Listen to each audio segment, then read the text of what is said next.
স্ত্রীর বাচ্চা হবে, আমেরিকাতে নিয়ম হলো রুগীকে হাসপাতালে দিয়া চলে যাবে। বাচ্চা হবে, বাঁচলে বাঁচলো, সব কিছু ওরা কমপ্লিট করে আপনাকে 2 দিন 3 দিন পরে ফোন দিবে, আপনি এসে নিয়ে যাবেন। কিন্তু স্বামী তো নাছোড়বান্দা, ভর্তি করছে ঠিক, কিন্তু সর্বক্ষণ দাঁড়ায় আছে। তো সবাই জিজ্ঞেস করছে তুই দাঁড়ায় আছিস কেন?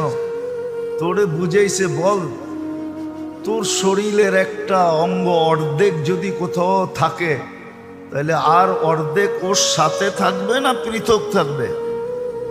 বলছে শরীর তো একটা, এটাকে তো অর্ধেক করা যায় না। তো বলে এ তো আমার অর্ধাঙ্গনী, তো আমি ওর থেকে পৃথক থাকি কি করে? ও তো 10 মাস কষ্ট করলো আমার বাচ্চার জন্য, আমি ওর জন্য 2 দিন কষ্ট করতে পারবো না? এই স্বামী স্ত্রীর ভালোবাসার টান দেখে ওই নার্স মুসলমান হয়ে গেছে। বলছে আমি মুসলমান হইলেও কি আমার স্বামী হইলেও এরম করবে আমার জন্য?